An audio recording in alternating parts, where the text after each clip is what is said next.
Hello everyone, welcome again to fine art study. आज की इस वीडियो में हम बात करेंगे लोस्ट वैक्स कास्टिंग के बारे में। जो खोखली धातु की प्रक्रिया होती है उसके बारे में आज इस वीडियो में देखेंगे कि कैसे बनाई जाती है, इसका प्रोसेस क्या है, ठीक है, और कब से ये यूज़ होती है, कहाँ कहाँ ये यूज़ होती है, इसका उपयोग करके क्या क्या बनाया जा सकता है। तो बहुत महत्वपूर्ण टॉपिक है, एग्ज़ाम में पूछा जाता है इससे क्वेश्चन। तो चलिए स्टार्ट करते हैं। यह जो प्रोसेस है, ये विधि है, सबसे पुरानी मानी जाती है। इसे खोखली धातु विधि भी कहते हैं। ब्रॉन्ज में हमें मानव और पशु आकृतियाँ बनी हुई मिलती हैं। इसका सबसे अच्छा उदाहरण जो है वो मोहनजोदड़ो से प्राप्त डांसिंग गर्ल है। डांसिंग गर्ल की जो मूर्ति है वो आप सबने देखी होगी, उसके बारे में पढ़ा होगा। तो वो देखिए, तो वो भी इसी जो लोस्ट वैक्स कास्टिंग की प्रक्रिया है उसी से वो बनाई गई है। यह तकनीक हमें इंडस वैली सिविलाइजेशन और चोल काल में देखने को मिलती है। जैसे कि नटराज की प्रतिमा हो गई, डांसिंग गर्ल की प्रतिमा हो गई, तो ये सब प्रतिमा जो हैं वो इसी प्रोसेस से बनाई गई हैं। वर्तमान में भी यह तकनीक यूज़ होती है।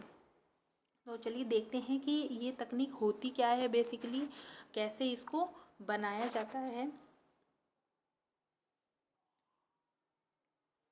तो इसके देखिए बहुत ही सिंपल लैंग्वेज में मैंने इसको बताया है आपको, पूरा स्टेप बाय स्टेप कि इसको सबसे पहले कैसे बनाते हैं। बहुत इजी लैंग्वेज में आपको बताने की कोशिश की है ताकि आपको ये बिल्कुल समझ में आ जाए। देखिए चीज़ें बहुत टफ हो सकती हैं, लेकिन अगर हम उन्हें अपनी लैंग्वेज में बनाकर अगर याद करेंगे, ठीक है, तो वो बहुत जल्दी हमारे दिमाग में फिट हो जाएंगी और वो हम कभी नहीं भूलेंगे। तो चलिए देखते हैं।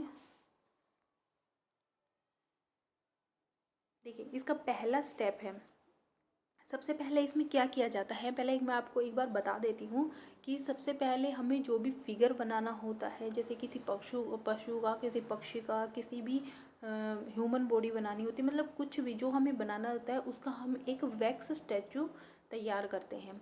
और जब वो वैक्स स्टैचू तैयार हो जाता है, प्रॉपर उसकी आइज़ वगैरह सब कुछ प्रॉपर बनाते हैं जैसा हमें चाहिए होता है। उसके बाद उसको क्या करते हैं, उसको जो मिट्टी होती है उसे पूरा कवर कर दिया जाता है, ठीक है। जैसे कि कोई भी यहाँ पर जो है कुछ बनाया गया, तो ये पूरा हमने बनाया वैक्स से। सबसे पहले वैक्स का यूज़ करके हम जो है वो बनाते हैं।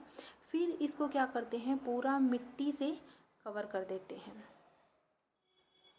मिट्टी से इसे कवर कर देते हैं। फिर मिट्टी को ड्राई होने के लिए छोड़ देते हैं। जब मिट्टी बिल्कुल हार्ड हो जाती है, बिल्कुल ड्राई हो जाती है, फिर उसको हीट दिया जाता है, उसको गर्म किया जाता है। ताकि गर्म करने से क्या होता है, जब मिट्टी अच्छी तरह से गर्म हो जाती है तो उसके बाद जो उसके अंदर की वैक्स है वो मेल्ट हो जाती है, वो पिघलने लगती है। तो यहाँ उसके कहीं पर भी उसमें एक छोटा सा बिल्कुल छोटा सा होल किया जाता है। तो उस होल से क्या होता है कि वो जो पिघली हुई वैक्स होती है, जो मोम होता है, वो बाहर आ जाता है, लेकिन वो जो शेप रहता है वो एज इट इज़ रहता है। अब देखिए जब वो जो हमारी पूरी वैक्स है वो निकल जाती है, तो उसी होल से जिस मेटल में हमें वो बनाना होता है, जिस धातु में हमें वो मूर्ति बनानी होती है, उसी होल से हम वो धातु उसमें इन कर देते हैं, ठीक है। फिर जब वो धातु जो है, जो भी मेटल है, वो हार्ड हो जाता है, उसके बाद जो मिट्टी का मोल्ड होता है, मिट्टी का कवर होता है, उसे हटा दिया जाता है। तो हमें उसी शेप की फिर वो जो मूर्ति है वो हमें मिल जाती है।